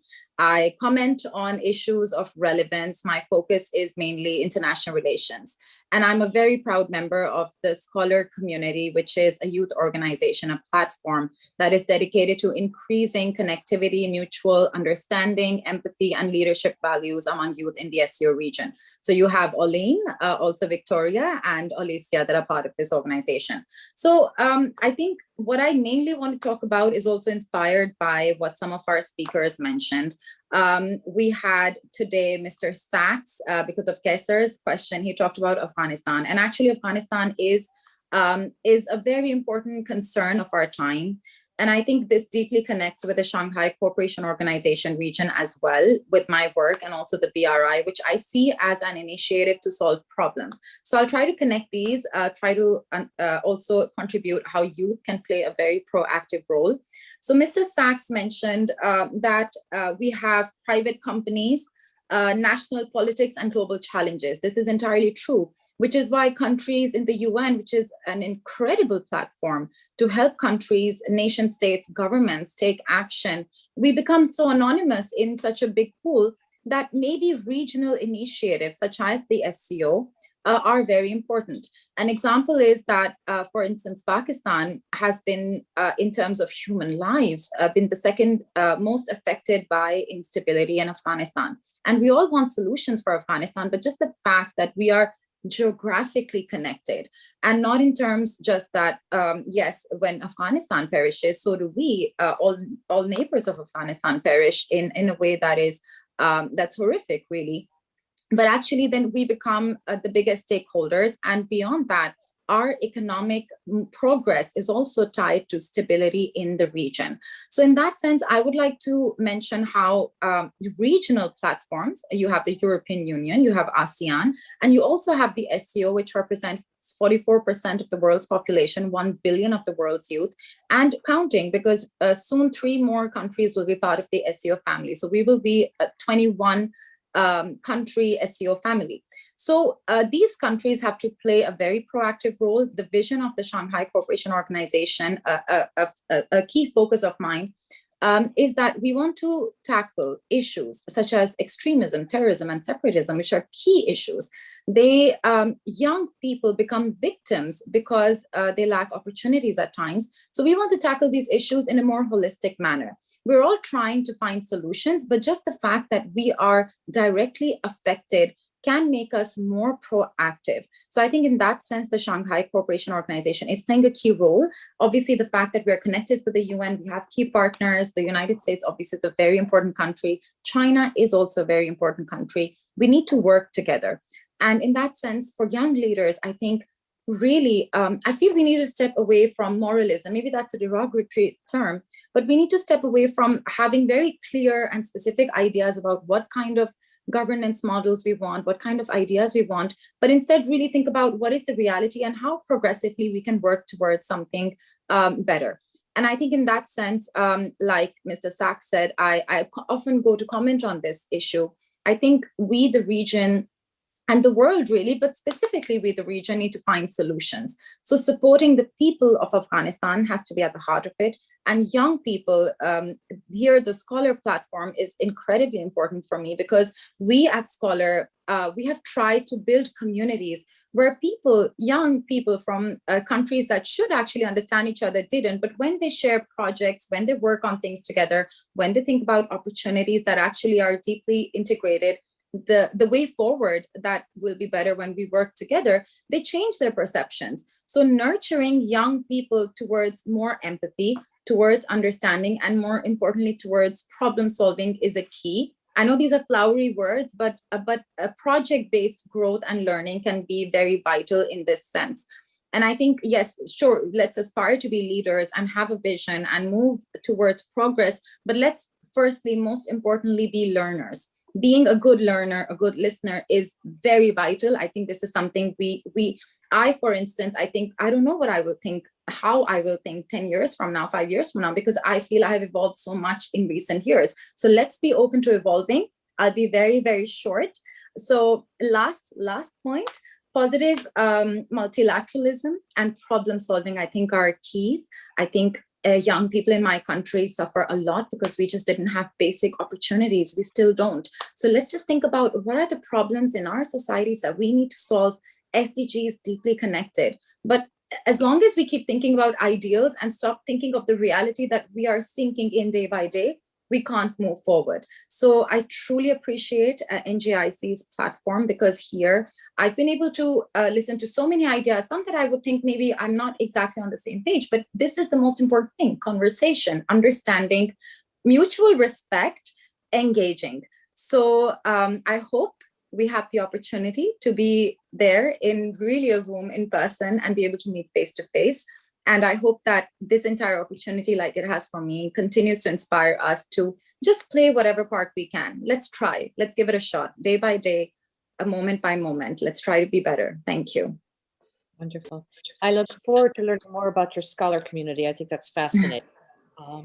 And now I would like to ask Zlatko Lagumdzija, the former Prime Minister of Bosnia Herzegovina, to give some closing remarks. I will also just take 2 minutes to give some closing remarks, and then we will turn to the questions and take as many as possible, but to finish in our 2-hour time period. So Zlatko, please.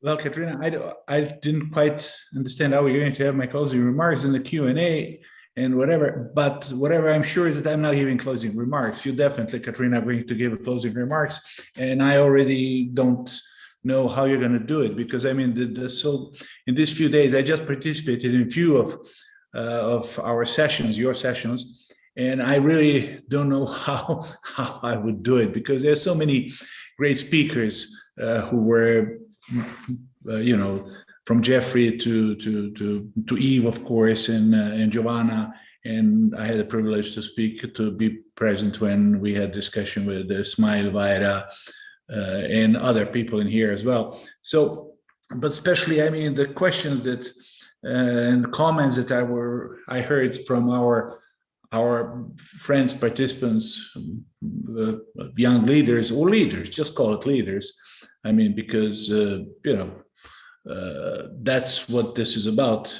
Leadership is not something that is connected so much with how old you are. It's about how much do you really work on it, how much you feel it, how much you're ready to share your time, your passion, your vision, your values with others, and how much you are ready to be part of the bigger picture in your life in different ways. How do you actually make yourself being understanding that no one is as smart as everyone, no one is as big as everyone, no one is as strong as everyone. And by the way, no one would really enjoy being with anyone around himself or herself. So leadership is about working with other people. But I will just thank you really for your comments. Thank you for your comments that I gave in here. I asked you to give me, and I was surprised. I mean, how many of you, almost more than 20 of you were public and some in private chats were giving me the comments and giving me those 5 keywords. And it's impressive. Roshan, I hope I will get this later on. I mean, really to go through it carefully. I tried to be listening to at the same time watching what you were giving to me. And it's impressive. I mean, more than 20 of you were actually giving, having a chance to give 5 words. You don't have to be a big mathematician. 5 words 20 times, you actually gave me 100 words. But out of those 100 words, you could expect that maybe 10 or 15 words will be floating around. No, you gave me more than 50 words. Among 100, there were more than 50 different words, which sees that how leadership cannot be encapsulated in 5 words. But it is very guiding, I think, to think about in as little words as is possible, so you can get focused and to have understanding what. And by the way, no one is wrong. And no one, I enjoyed every one of those 52 words, and it made me think. But I just want to share with you, it's something which I expected. I mean, the top word is vision. The number 1 word that most of you shared is vision. And I gave you a few days ago, I think, when I was talking to you, I gave you 5 words just so there's a test as my initial 5 words. And I liked it so much because what I saw from you here, among my 5 top words were vision, values, which is about actually what do you go for? What do you go for? Not in sense of the goal, but what is your actually, what are you? What do you want to be as a part of community? What do you want to be as part of more than yourself and your inner circle of the people? So, and the 3rd word that I was giving to you was persistence. The 4th one, as I can remember, was a partnership, which can be seen also as a kind of cooperation, communication, and doing the things with others. And my 5th word was passion. Passion that you actually have to be passionate in the sense of that people, that you are really passionate, actually, that you are showing that you really, what you do, what you say is what you really think, and what you are ready to devote yourself to, and what you really, that's something that you care about. Of course, these are not 5 words that I got from you. I mean, but the number 1 word that I got from you is vision. And I think your group thinking is more, if I would have 1 word extracting from all of you, it would be the vision. So just to give you an idea. The second one, the second one is actually, when I look at 1 word, it's empathy. Number 2 on the top list is empathy. But I mean, if you put together with empathy as that type of words, that's what word is empathy is showing. You could put together empathy and morality and moral values and fairness and caring as somehow empathy in a different wording. So basically speaking, when you take that empathy as together with its own word, with other words that are related to it, it impresses me that basically speaking, that word is repeating 22 times, more than you. Some of you are basically speaking, I'm very encouraged and I like it very much. I think it's great that we are talking, we have a people who care, where the empathy and fairness and morality and moral values and trust and those are the words that are showing actually what I think it's very important, that we are entering in the time in which we leaders have to care. They have to care about the people. They have to show empathy and there's a certain set of moral values that you are looking for. It's not only about efficiency and effectiveness and so on and so on. So, and the third word, if I can put it, also it's, believe it or not, the third word on the top list is innovation. But when you take together with innovation, when you take education and wisdom and experience and basically meritocracy, when you take that as a kind of that you have some expertise, that you know the things, you understand the things, you have some kind of knowledge, if I can put it that way, then basically speaking, you have that. So what do we do? We have a vision as a big picture, what you go for. The second when I was putting together, consolidating your words, I like it very much, by the way. I started thinking in those categories like you do now after the second thought. The second thing are the words that are explaining actually that you care about: empathy, ethics, moral values, morality. Because without morality, I mean, we are just animals. We are even animals don't kill each other for fun. We even do kill animals for fun. So I mean, but what makes us different than animals is actually the values that are putting us in. I think it is very important. And the third word is basically speaking about leadership. You cannot be expert for everything and don't know nothing about anything particular. So you have to have some kind of knowledge, some kind of understanding of the things, which includes education and so on. So those three components, your vision, that you actually go for something which is bigger than yourself. That is, the second thing is that you care, and the third thing is you have capacity to it. So I think that your words that you generated to me really, and I'll conclude with this. As Jeffrey said, I mean, world is in a mess. Okay, so if the world is in a mess, it's kind of paradox. I mean, we were never. That's what I was talking, and I'm repeating so much every time. We are so technologically powerful. We are so economically powerful, like never. And no one in the history of the mankind, of humankind. Our capacity to be rich and to create a new wealth has never been bigger. Our capacity to even play godlike plays, actually our capacity to make another beings, even something stronger than human beings are, it has never been as today. But at the same time, we are in a mess. We're in the biggest mess in our history. I mean, and basically speaking, I mean, when you open the whatever media, when you open, you just pick up the place in the world, there's a mess. So that's the reason why I think that obviously that's why I like your approach. That those keywords of leadership are three elements of leadership. Vision, your heart, and your brain. Mm-hmm. But vision is more than your heart and more than your brain. Vision is about what you can generate as a totality of yourself. Vision is something which is more than heart and more than the brain itself.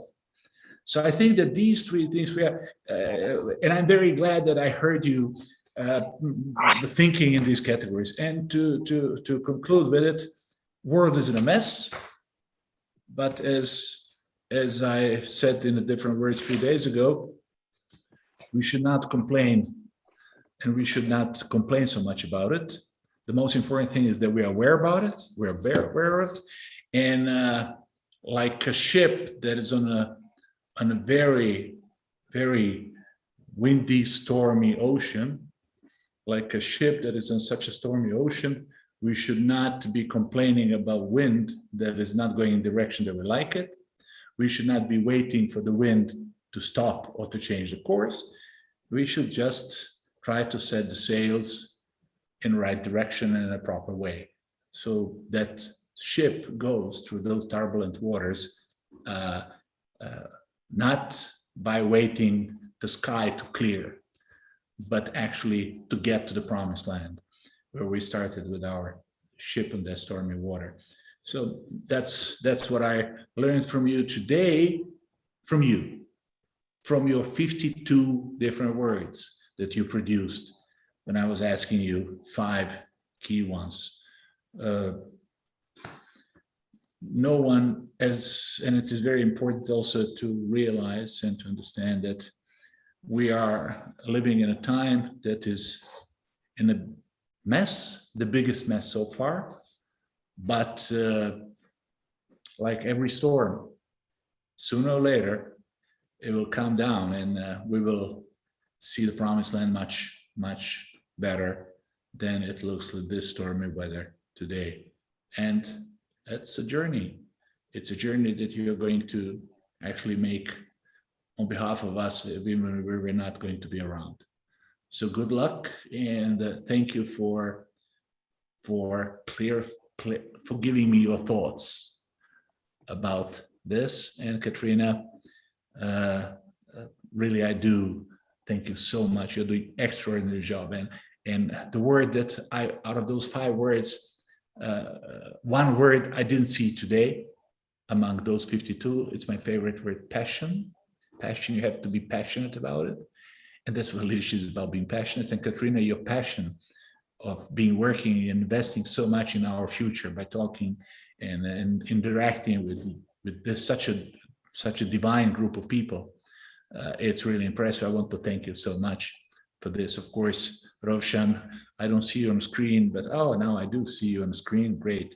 You look so tired, but I know every time when you look so tired, you're thinking about something, about new challenges, and you are now preparing us for the new challenges. That's what the leadership is about, Rovshan, because leadership is about what you've been living through, especially in the last 2 years when COVID hit us. And I really congratulate you for keeping the spirit of NGIC in such a high mood, which is much higher and much more impressive than your grim face now. Look, so thank you so much for everything. And of course, I thank to Yves, to you for listening, and to Giovanna, to you sharing your thoughts and being here with you in this panel with this young people. And of course, I thank you all. I thank you all, and I cannot go from Kaser to Pfizer to Yunus to Serhat, Karim, Aigun, Aitana, Nihat, Ali, Carlos, Alexander, of course, who is closest to me because he's just 200 kilometers from me here in Banja Luka, Zoom, Maden, Uma Devi, and all to you, Victoria. Thank you so much, and I'm really happy that I met you even virtually, and I hope our roads will cross in the future, thanks to Kateryna and thanks to Rovshan and great people like you. I will be really enriching my life. Thank you so much, Kateryna. You take the floor, and that's it for me today. Thank you. Thank you very much for your words. And I do have to say that I wonder what period in history, if we were doing this 50 years ago, 100 years ago, 200 years ago, we wouldn't be saying the same words, that the world is a mess. And I think that almost any time in history was a mess, but it took inspiring leadership to get us out of the mess.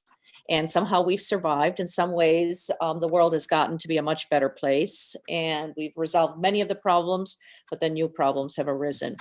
I would like to, before just saying a few words and turning to, I see some questions, but before that, I really would like to ask Prime Minister Yves Leterme if there's any words you'd like to say now after listening to us very patiently for almost 2 hours. Just a few short words, and it will be a little bit maybe an antagonism with Jeffrey Sachs.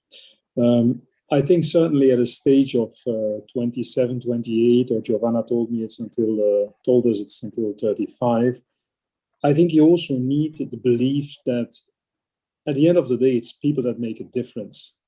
People in leadership that take responsibility that make a difference. And so the very pessimistic update Jeffrey Sachs gave about the pandemics, well, let's not forget, for instance, that it is who was in charge of it, that's another question, but who has the merit for it. But in any case, it is extraordinary that less than 2 years after the outbreak of COVID-19, we had an effective vaccine. In my country, 77% of the population got 2 jabs. And we are proud to donate until now some millions of vaccines. And I hope that we will donate more. Of course, nobody's safe until everybody is safe. And there's still a lot of work to do. But let's be fair, open. Efforts are deployed, not sufficiently, but we are making progress. And in climate change, pointing at the responsibility of the European Union, I can say that in terms of goal setting, the European Union has been extremely ambitious in goal setting, but not only in goal setting about reduction of CO2 emissions, but it is important to underline that until now we managed to reach all goals that have been decided in the past of CO2 reduction. So we can deliver on these promises. And not only in goal setting, but also in mobilizing funds and investing in green technologies and green investments. I think we had a breakthrough in Europe last summer when Germany, for the first time, agreed with going on the markets, the financial markets, and have European loans to bring together 750 billion euros to invest. The Green Deal program is really a very ambitious program. So I just give these 2 examples to underline that, yes, and I say this without animosity for Jeffrey, but you can continue to depict and to analyze and to see all negative sides, but there is also reason for optimism. And I close, it's my closing word, even more maybe than potential leaders for the future, I think our citizens also deserve a bit of realistic conversation, not only about the threats, but also about their capacity to change the world for the better. It is still there, that capacity. And we will make it together with new generations of young leaders, amongst which we have lots of very impressive people in the room. Thank you very much. Thank you. Thank you.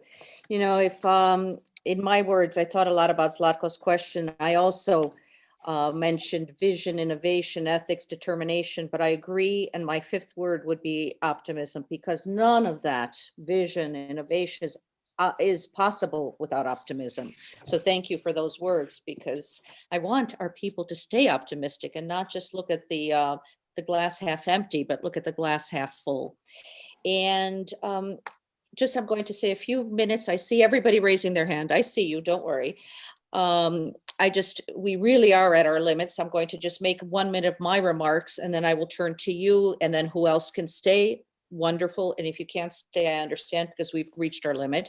I just want to say that I really, really enjoyed getting to see you all, seeing the alumni who I know and I respect, and I enjoyed meeting, and the new people. I'm so glad to see our circle of people growing. I'm glad we talked about a lot of important issues such as leadership, jobs, education, technology, human rights, SDGs, and sustainable development and globalization. What I would like to ask of you is to please, if you could send a note through our chat or through email through Roshan, is just to tell us how you think we can make this youth forum even better. I, for example, think that there were other issues that we could have gotten out of you.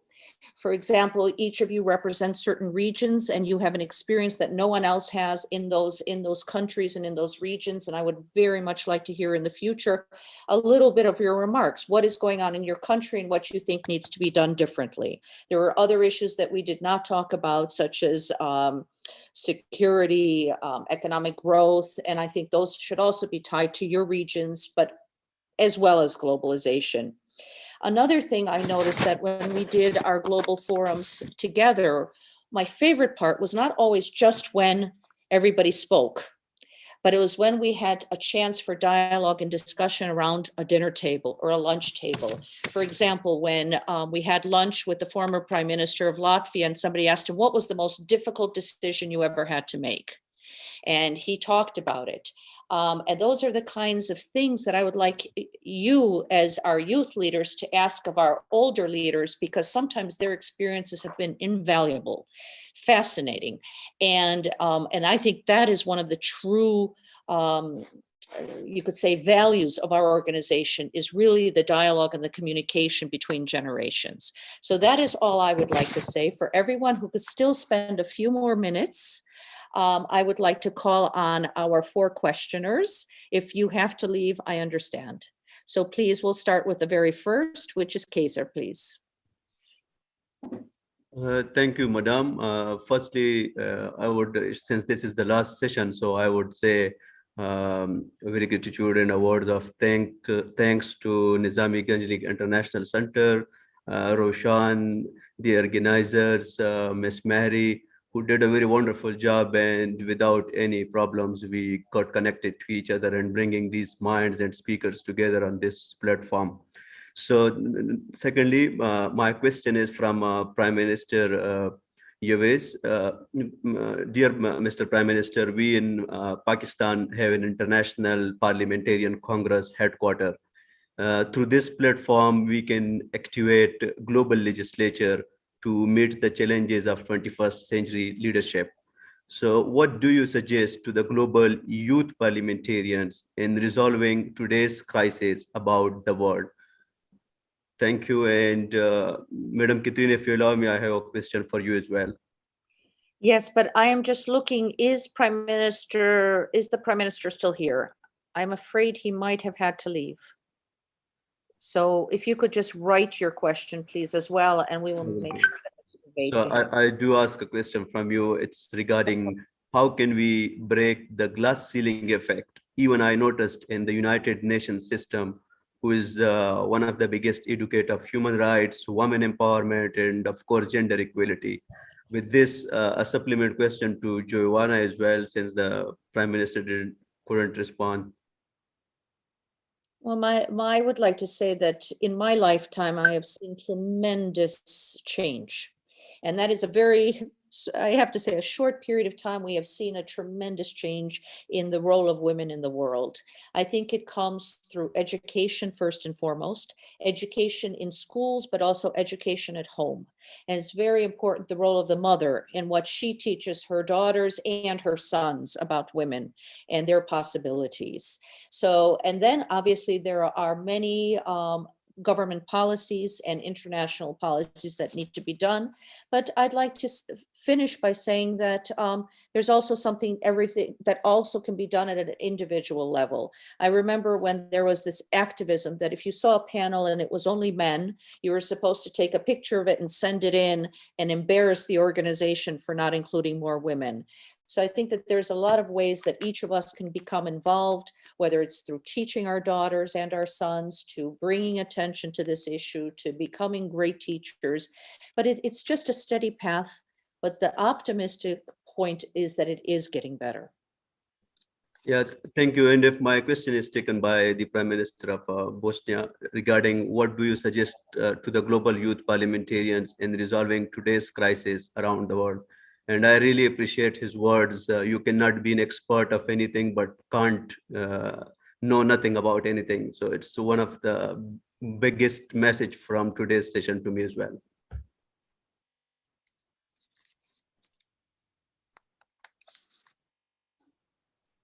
Kateryna, do you want me to collect all questions? So I think that's that's an excellent idea. Why don't we do that? And if I could ask you gentlemen, the next 3 questions to please make it 1 minute or less, your questions, please. Miss Kateryna, we have one problem. My computer is almost having 9% battery left. I mean, like, if the guys can just not go like long but short questions, I will be so grateful.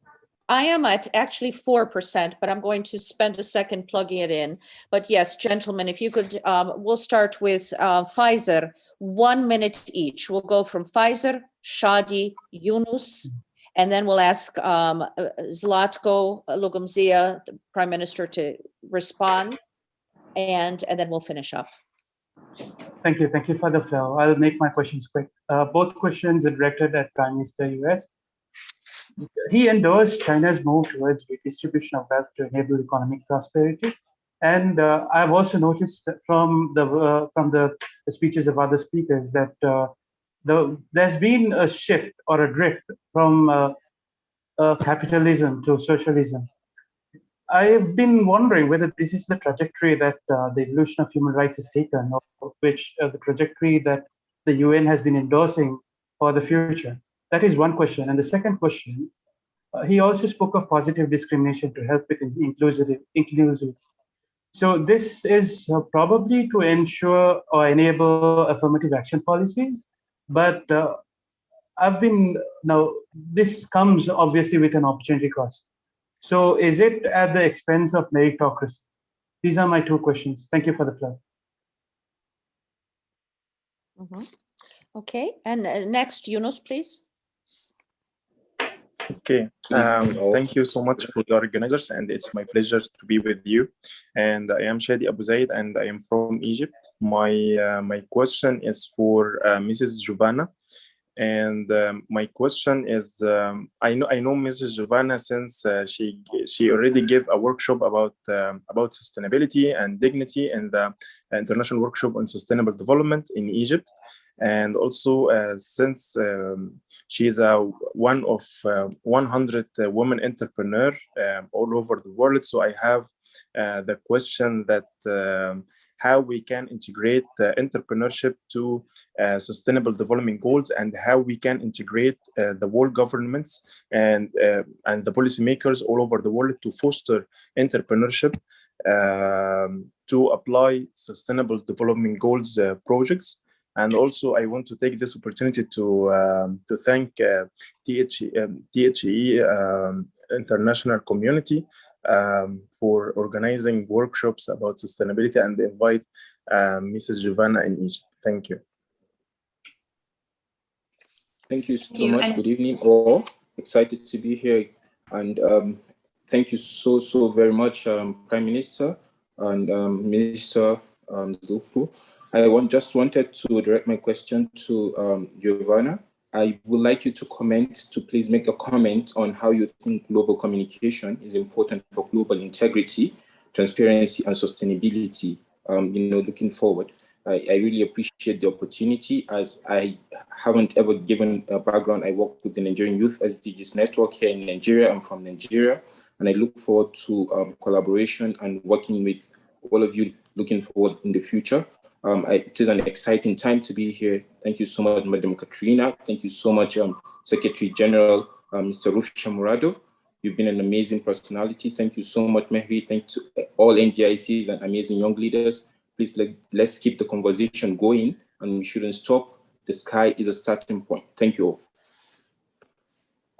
Thank you. Okay, and then I'm sorry, I see Yunus has raised his hand. Yunus just spoke. I think I'll jump in. Oh, no, I think it was Shadi who just spoke, yes? Oh. I think we both spoke. Okay, I'm sorry, I didn't I'm somehow missed that. So, and I'd like now to ask Zlatko and Giovanna to answer. I'll give you the answer that you will love it, because it will be short. Thank you for everything. I mean, Kasser, your question requires another lecture, but that's since I said I'm going to be short. Just go for what you are visioning and what you really are thinking that is the right thing to do. Just go for it. As for young parliamentarians, don't give up. Go for it. Go for the things that you believe now when you're young, because when you're young, you're thinking much more right. You're thinking much more just, much more fair, and you are much more, you're much less cynical that you will be later on. I'm trying to kill cynicism in myself, because go for what you believe in now and be persistent, don't give up. And on that journey, you will be disappointed so many times that you will say, why I'm doing this? I have to give, but don't give up. Go for it and go for your big picture, go for your dream, go for your vision. Just like what Kateryna is doing, and she's doing that for so long time, that it shows, her smile shows that that's the right way to do, because at the end of the day, you may not always succeed, but you will go sleep and have nice dreams because you know that you are doing right things. Thank you, Zlatko. And I think if Giovanna would give the last thoughts before we close. Fantastic. Well, thank you so much. I'm so energized by this group and by the closing remarks and by the optimism. The eternal optimist we have to be, right, in order to accomplish our goals. So the first question was fostering the application of SDGs in the entrepreneurial minds. I think this requires a public-private approach, and I'm going to be brief in my answers. I think governments around the world can do a lot to foster the SDGs within entrepreneurialism. For example, the Canadian government, I'm Canadian, has a feminist foreign policy, international feminist foreign policy agenda. They actually gauge funding based on companies that are implementing that feminist agenda. And so the government is doing a lot to try and promote the SDGs through those kinds of mechanisms, right? Combining policy and funding, and then making funding available. For example, again, the Canadian government has a special Sustainable Development Goals unit that specifically funds and organizes SDG projects and activities. And promotes the development of SDGs in the entrepreneurial space. Furthermore, entrepreneurs can work directly with multilateral organizations like the United Nations. I mentioned the Women in Cloud example previously. My own company has worked with the Office of the Secretary General's Every Woman, Every Child initiative. We collaborated last summer around a global Women Heads of State campaign led by the president of Estonia and the former prime minister of New Zealand, and basically inviting heads of state around the world to share how they're reforming healthcare within their countries post-COVID-19 to support women and girls in particular. And so there's a lot that can be done on the world stage, you know, from the hyperlocal level to the national to the multinational level. And I would invite everyone here to check that out. And then the second question was from Eunice. Global communication is important for transparency and collaboration. Please elaborate. I mean, in brief, I think as communication becomes more transparent, it will enable trust. I think one of the biggest flaws of our current systems is, you know, to a certain degree, like the forced anonymity. There's a lot of forced anonymity behind social networking, which enables a lack of transparency. It enables trolling. It enables a lot of really negative behavior. And I think if we had more transparency, again, it would enable trust and it would enable greater collaboration and more would get done, right? So again, going back to one of Dr. Sachs's point, right? It's about sensible communication, being sensible collaboration, being sensible neighbors, right? And I think sensibility applied to open communications and transparency. Of course, we can't be transparent all the time. There are things that have to be, there are things that have to be private, and of course, there's a purview for everything. But the point is that generally, I believe greater transparency will ultimately enable trust and ultimately contribute to more purposeful and collaborative opportunities to implement the SDGs and to accomplish our goals. Thank you so much, everyone. This has been amazing. Back to you, Kateryna. Thank you. Thank you. And I know that Rovshan has 1% left on his computer. And so we're going to say goodbye now. and say we look forward to seeing you again. I do hope that you continue to communicate with us over the next day or two with your thoughts. As I said, if you can give us thoughts on how we can do better next time when we have these kinds of discussions, to make them even more interactive. And I want to thank all our wonderful speakers, all our contributors, everyone. Thank you for being part of this, and goodbye. Thank you so much, Ms. Kateryna. Bye-bye.